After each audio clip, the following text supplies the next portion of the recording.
નમસ્કાર, આપ જોઈ રહ્યા છો સ્પાર્ક ટુડે ન્યૂઝ. સ્થાનિક સ્વરાજ્યની ચૂંટણીને લઈને વડોદરા શહેરમાં વડોદરા પોલીસ પણ હવે એક્શન મોડમાં આવી ગઈ. સ્થાનિક સ્વરાજ્યની ચૂંટણીને લઈને પોલીસ તંત્ર પણ હવે સજ્જ થઈ ગયું છે. સંવેદનશીલ વિસ્તારોમાં રિઝર્વ પોલીસની ટુકડી પણ તૈનાત કરવામાં આવી છે. મતદાન કે મતગણતરી સમયે કોઈ પણ અનિચ્છનીય બનાવ ન બને તે માટે પોલીસ અધિકારીઓ તૈનાત રહેશે. શહેરમાં બંને સેક્ટરમાં એડિશનલ પોલીસ કમિશનર, તમામ ઝોનના ડીસીપી, એસીપી, પોલીસ ઇન્સ્પેક્ટરો અને અન્ય જવાનો તૈનાત રહેશે. વડોદરા પોલીસના 2050 જવાનો તમામ પોલિંગ બૂથ પર તૈનાત રહેશે. હોમગાર્ડના 1400 જેટલા જવાનો, એસઆરપી અને અર્ધલશ્કરી દળની એક કંપની, આ સિવાયની તાલીમ લઈ રહેલી લોકરક્ષકના જવાનો પણ ચૂંટણીની જવાબદારી લઈ રહ્યા છે. વહીવટી વિભાગની સાથે પોલીસ કર્મીઓ પણ પોતાના પોલિંગ બૂથ પર તૈનાત રહેશે. શહેરમાં કુલ 1100થી વધુ મતદાન મથકો પર નાગરિકો મતદાન કરશે. 1 એપ્રિલ 2026થી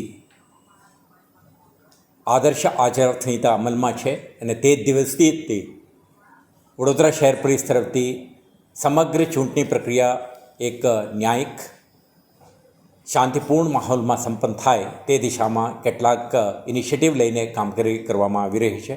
આના ભાગરૂપે પોલીસની પ્રેઝન્સ, ડોમિનેશન અને પ્રોએક્ટિવ ઇનિશિયેટિવના ભાગરૂપે અત્યાર સુધી આપણે ચેકપોસ્ટો સક્રિય બનાવી છે, વાહન ચેકિંગ કરીએ છીએ, 150થી વધારે ડ્રંક એન્ડ ડ્રાઇવિંગના કેસો કરી છે અને સાથે સાથે એન્ટી સોશિયલ એલિમેન્ટ્સના વિરુદ્ધમાં કડક કાર્યવાહી કરીને 1000થી વધારે પ્રોહિબિશનના લગત કેસો અને આમાં 46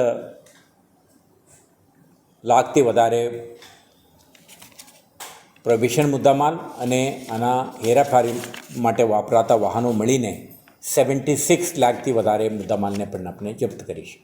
સાથે સાથે શહેરના જાણીતા ગુનેગારો, બુટલેગરો, ગેમ્બલરો અને ચૂંટણી પ્રક્રિયામાં વિઘ્ન ઉપસ્થિત કરી શકે એવા ઇસમોને આઈડેન્ટિફાઈ કરીને એમના વિરોધમાં સેક્શન 93 પ્રોહિબિશન એક્ટ, BNSSના જુદા જુદા જોગવાઈઓ અંતર્ગત આપણે કાર્યવાહી કરીને એમને સુલેહ શાંતિ ભંગ ના કરે તે મુજબની કાર્યવાહી પણ કરી છે.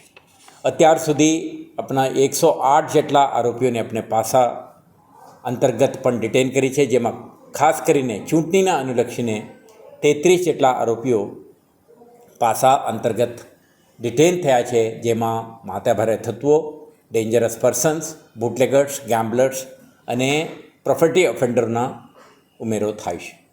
તો આ પ્રકારના એક્ટિવિટીઝથી છેલ્લા 24 દિવસમાં કાયદા અને વ્યવસ્થાના પરિસ્થિતિને અસર કરી શકે એવા કોઈ બનાવ ના બને તે અંગે પોલીસ સતર્ક રહીને કામગીરી કરી છે અને આજે જ્યારે પ્રચાર પ્રક્રિયા સંપન્ન થશે ત્યાં સુધી આપણા પોલીસ 26 તારીખે મતદાનના પરિપ્રેક્ષ્યમાં સંપૂર્ણ રીતે તૈયાર થઈને કામ કરી રહ્યા છે. સાથે સાથે જેટલા ડિસ્પેચ સેન્ટર છે આના સુરક્ષા, કાઉન્ટિંગ સેન્ટરની સુરક્ષા, EVMની એસ્કોર્ટ માટેના આયોજન અને પોલિંગ સ્ટેશનોમાં પોલીસની તૈનાતગી માટે પણ ડિટેલ્ડ સુરક્ષા વ્યવસ્થા ગોઠવવામાં આવેલ છે. આના ભાગરૂપે આપણે 2000થી વધારે પોલીસ, 1400થી વધારે હોમગાર્ડ અને 250થી વધારે જે તાલીમાર્થી લોકરક્ષકોના પણ આપણે તૈનાત કરવાના છીએ અને સમગ્ર પ્રક્રિયા દરમિયાન ટ્રાફિક વ્યવસ્થાનું પણ જાળવણી થાય તે માટે આપણે પોલીસ પ્લસ TRB સક્રિય બનીને કામ કરશે. તો આપણા પ્રયાસ રહેશે 26 તારીખે થનાર મતદાન દરમિયાન દરેક મતદાર નિર્ભીત થઈને આ ચૂંટણી પ્રક્રિયામાં પાર્ટિસિપેટ કરી શકે તે પ્રકારનું એક વાતાવરણ આપણે ઊભા કરીશ. સાથે સાથે પોલીસ અધિકારીઓ, કર્મચારીઓ જ્યારે 26 તારીખે મતદાનમાં પ્રક્રિયામાં બંદોબસ્તમાં ભાગ લેશે ત્યારે એમને દિવ્યાંગો, વરિષ્ઠ નાગરિકો અને વલ્નરેબલ સેક્શન ઓફ ધી સોસાયટીના જે જરૂરિયાતો છે આને પણ ધ્યાને રાખીને એમના એક ફેસિલિટેટર તરીકે દરેક સુરક્ષાકર્મી કામ કરે તે પ્રકારના સ્પષ્ટ સૂચના આપવામાં આવેલ છે. કન્ડ્યુસિવ એન્વાયરમેન્ટ ક્રિએટ કરવાની દિશામાં આપણે ખૂબ પ્રયાસો કરી છે. સાથે સાથે રેવન્યુ વિભાગ, વડોદરા મ્યુનિસિપલ કોર્પોરેશન અને અન્ય સ્ટેક હોલ્ડર ડિપાર્ટમેન્ટ સાથે પણ મળીને આપણા પ્રયાસ કરી છે કે આ ડેમોક્રેસીના જે એક સેક્રેડ એક્સરસાઇઝમાં દરેક મતદાર નિર્ભીત બનીને ખૂબ ઉત્સાહથી પાર્ટિસિપેટ કરે અને આ આખું જિલ્લા પંચાયત, તાલુકા પંચાયત અને વડોદરા મહાનગરપાલિકાના જે ચૂંટણી છે આ શાંતિપૂર્ણ માહોલમાં સંપન્ન થાય